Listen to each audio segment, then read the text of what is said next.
আজকে তোমাদের বায়োলজি সায়েন্সের সেমিস্টার 3-র 2026-এর যে কোশ্চেন পত্র দিয়েছে তার অ্যানালাইসিসগুলো এখানে করে দিলাম, একটু দেখে নিও। আশা করি এই অ্যান্সারগুলোই হবে। তবে এক দুটো কোশ্চেন প্রচুর ঘোরানো রয়েছে, সেগুলো আশা করছি অ্যান্সারগুলো এগুলোই হবে, তবে পরবর্তীকালে কমিশন চেঞ্জ করলেও করতে পারে, একটু দেখে নিও। তো প্রথম কোশ্চেন যদি দেখো,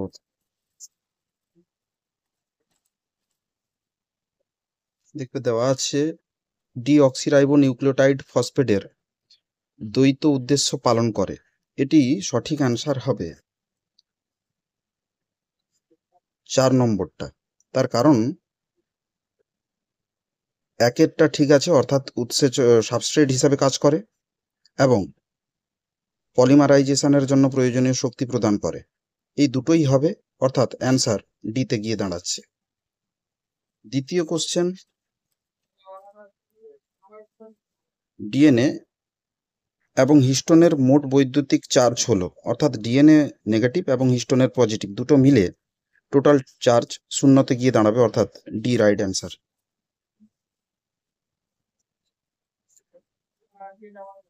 পরের কোশ্চেন,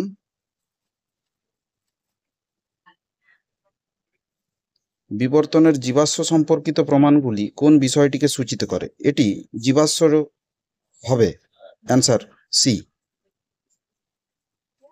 4 নম্বর কোশ্চেন, আশা করছি কোশ্চেনটির অপশানে ভুল রয়েছে, তাও তোমরা যারা সি করেছো সেটা থেকে অ্যান্সার পাবে বলে মনে হচ্ছে। তার কারণ সি এর দাগের একের ই আছে, একের ই অর্থাৎ ফণিমনসা আর ঝুমকলতার আকর্ষ সমসংস্থ অঙ্গ, ঠিক আছে।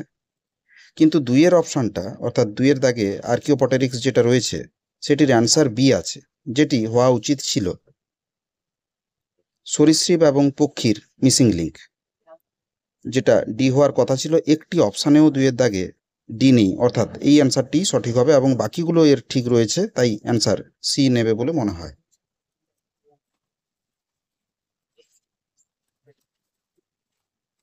পরের কোশ্চেন, নিম্নলিখিত কোন আইসোটোপ 3,50,000 বছর পর্যন্ত জীবাশ্মের বয়স নির্ধারণ করতে পারে?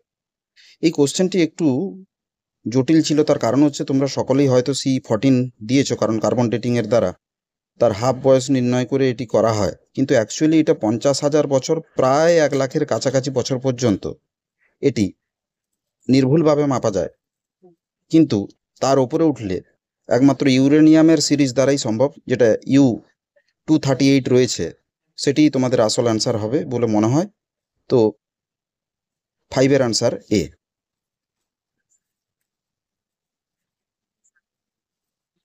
6-এর অ্যান্সার যদি দেখো তাহলে দেখবে এটি সহজ কোশ্চেন দিয়েছিল, রজচক্রের সময় পর্যায়ক্রমিক দশাগুলি চিহ্নিত করো।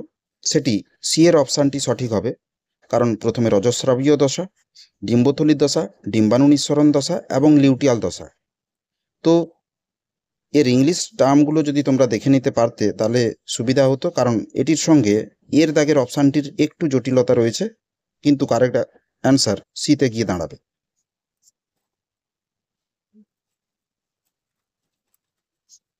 পরের কোশ্চেন, সত্য মিথ্যা নির্ণয় করতে যাচাই করতে দিয়েছে, স্তন গ্রন্থি থেকে দুগ্ধ নিঃসরণ প্রক্রিয়াকে ল্যাকটেশন বলে। অক্সিটোসিন হরমোনের সাহায্যে এটির ল্যাকটেশন ঘটে। উভয় বাক্যই সঠিক, অর্থাৎ এ অপশান ঠিক আছে। শূন্যস্থান পূরণ। পরের কোশ্চেন 8-এর দাগ, ওভিউলেশনের পর ডিম্বাশয়ে উৎপন্ন ড্যাশ অস্থায়ী অন্তঃক্ষরা গ্রন্থিরূপে কাজ করে ড্যাশ হরমোন ক্ষরণ করে। অ্যান্সার ডি এরটা হবে কর্পাস লিউটিয়াম এবং প্রোজেস্টেরন। প্রথমে কর্পাস লিউটিয়াম অন্তঃক্ষরা রূপে এবং প্রোজেস্টেরন থেকে প্রোজেস্টেরন নামক হরমোন ক্ষরণ হয়।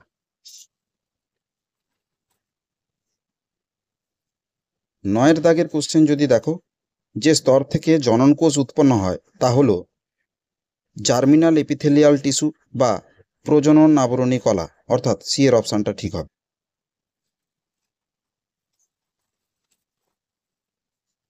10-এর দাগের কোশ্চেন যদি স্তম্ভ মেলানো দেখো তাহলে প্রথম সার্টোলির কোষ, বি এর অপশান হবে স্পার্মিওজেনেসিস, অর্থাৎ এর অপশানটা ঠিক হবে, সরি সি এর অপশানটি ঠিক হবে, কারণ এক একটা বি আছে, এক একটা বি হবে, অর্থাৎ সার্টোলির কোষ স্পার্মাটোজেনেসিস, জোনা পেলুসিডা ডিম্বাণুর স্তর। এইভাবে দেখলে তোমাদের সি এর অ্যান্সার ঠিক হবে।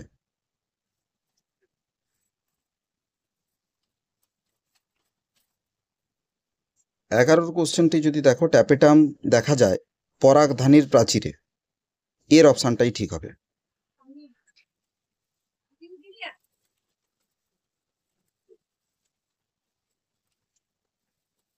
পরের কোশ্চেন, পেঁপের ক্ষেত্রে ফুল অটোগামী এবং গেইটেনোগামী কোনোটিকেই নিরুদ্ধ করে না, বা এই নিরুদ্ধ অর্থাৎ প্রিভেন্টস করে না, কারণ দুটোই দেখা যায়, একটা হচ্ছে অটোগামী আর একটা হচ্ছে গেইটেনোগামী। বি এর অপশানটাই ঠিক হবে। পরের কোশ্চেন 13 দাগ, পরাগরেণুর প্রখর তাপমাত্রা এবং খরা প্রতিরোধে সক্ষম, কারণ এতে স্পোরোপোলেনিন থাকে। এটা সকলেই ঠিক করেছে বলে মনে হয়। পরের একটি সোজা কোশ্চেন দিয়েছিল, প্রদত্ত চিত্র অর্থাৎ দ্বিনিষেকের ক্ষেত্রে ডিম্বাশয়ের চিত্র একটি তুলে দেওয়া হয়েছে, যেখানে এক্স ওয়াই জেড মান নির্ণয় করতে বলেছে বা নাম লিখতে বলেছে। সেটার অপশান ডি এরটাই ঠিক হবে। এক্স সহকারী কোষ, ওয়াই হচ্ছে গিয়ে নির্ণীত নিউক্লিয়াস, আর প্রতিপাদ কোষ সমষ্টি।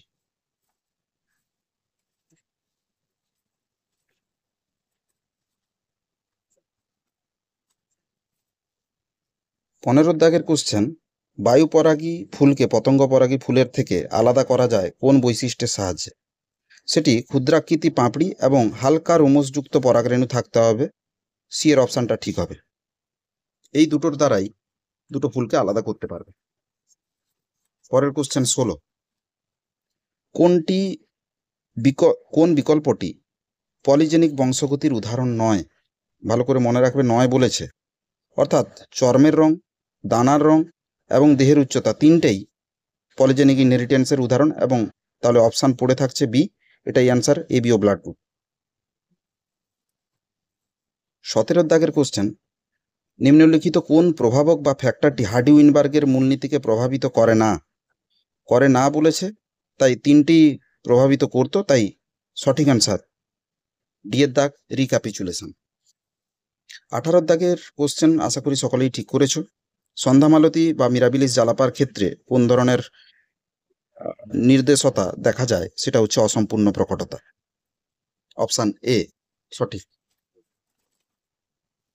পরে 19 দাগের question, X small X, Y small Y, Z small Z, এই ধরনের জিনোটাইপযুক্ত জীব থেকে কত প্রকারের গ্যামেট তৈরি হতে পারে? তোমরা সূত্রটি জানো, 2n, যেখানে n হচ্ছে হেটেরোজাইগাস, অর্থাৎ 2 3, অর্থাৎ 2 কিউব, অর্থাৎ 8। সঠিক অ্যান্সার বি এ। 19 দাগের সঠিক অ্যান্সার বি, 8টি। 20 ক্ষেত্রে যে ক্রসটি দেওয়া রয়েছে, capital A small A, capital B small B, অর্থাৎ F1 জেনারেশন, এবং তার সঙ্গে প্রচ্ছন্ন প্যারেন্টের ক্রস দেখানো হয়েছে, অর্থাৎ উক্ত ক্রসটি টেস্ট ক্রস। টেস্ট ক্রসের ক্ষেত্রে দ্বিসংকর জননের অনুপাত হয় 1:1:1:1, অর্থাৎ বি এর অপশান ঠিক। 21 দাগের কোশ্চেনে স্তম্ভ মেলানো দিয়েছে, টেলোসেন্ট্রিক ক্রোমোজোম বি এর অপশান ঠিক হবে, অর্থাৎ আই আকৃতির হয়। মেটাসেন্ট্রিক ক্রোমোজোম ভি আকৃতির হয়। এই দুটো দেখে তোমরা ঠিক করতে পারো।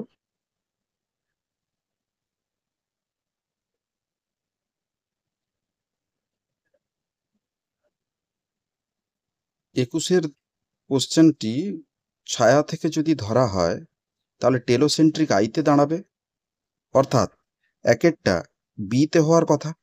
কিন্তু যদি অপশান আমি কোনোটাতে বি নেই একের, যদি বি এর দাগে বি ধরি, তাহলে 2-এর দাগটা এ আছে, অর্থাৎ অ্যাক্রোসেন্ট্রিক ভি আকৃতির হওয়ার কথা, যেটা সম্ভব নয়। অর্থাৎ এই অপশানটার কোনোটাতেই ঠিকঠাক অপশান বসানো নেই। সি এরটাও ঠিক হতে পারে, বি এরটাও ঠিক হতে পারে। এই দুটোর ভেতরে যে কোনো একটি অপশান হয়তো নেবে, পরে পর্যালোচনা করে দেখা যাবে।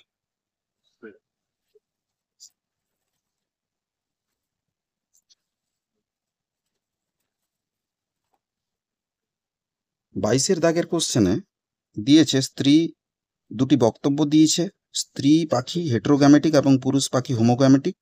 দুটোর বক্তব্যই ঠিক আছে, এবং এ আর এর সঠিক ব্যাখ্যা, বা এ হচ্ছে সঠিক ব্যাখ্যা, আর এর অপশান এ সঠিক উত্তর। 23-এর দাগে ইকোলাইয়ের প্রতিলিপিকরণের ক্ষেত্রে নিচের দেওয়া বিবৃতিটির ভেতরে কোনটি সঠিক, সেটি এর অপশানই ঠিক হবে, কারণ ডিএনএ পলিমারেজ সবসময় 5' to 3' ডাইরেকশনে কাজ করে।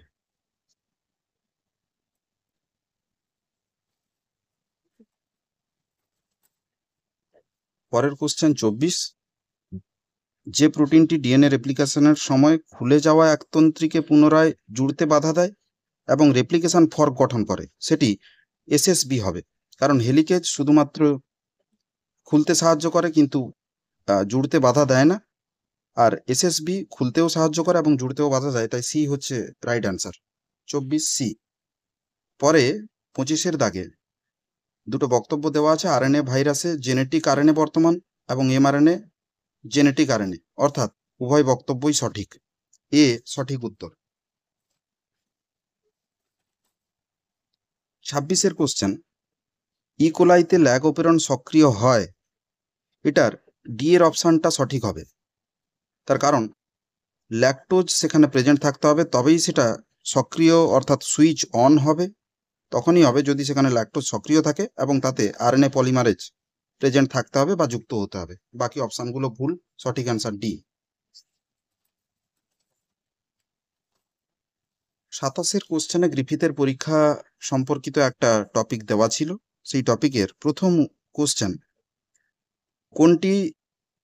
কোন প্রক্রিয়াটি পর্যবেক্ষণ করেন এই পরীক্ষাতে, সেটা হচ্ছে ব্যাকটেরিয়াল ট্রান্সফরমেশনের দ্বারা গ্রিফিথ এই পরীক্ষা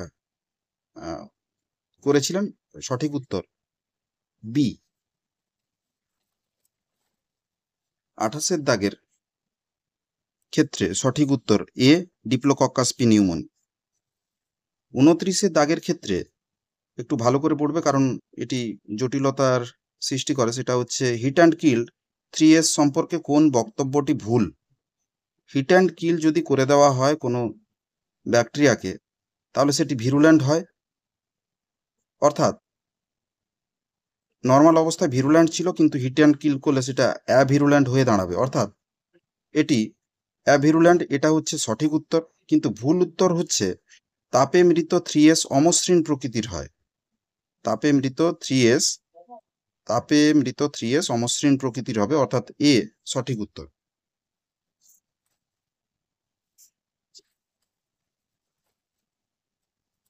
30-এর দাগের question, hit and kill S আর 2R একত্রে ইনজেক্ট করলে কি দেখা যাবে, সেটি ভিরুল্যান্ট 2R পরিবর্তিত হয়ে টাইপ 3S এ পরিণত হয়েছে, সি সঠিক উত্তর।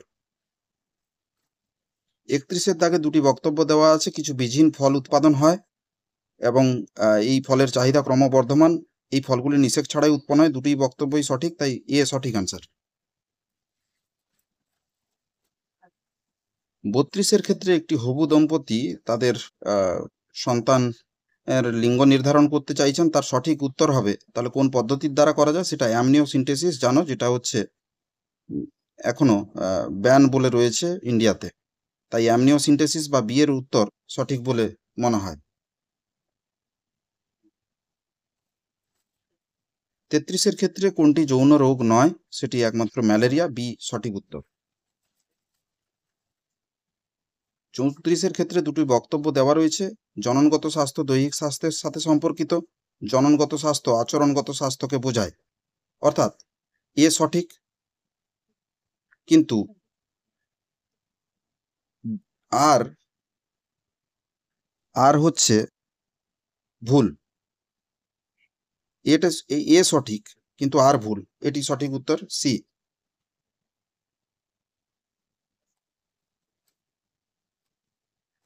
35-এর দাগের কোশ্চেন,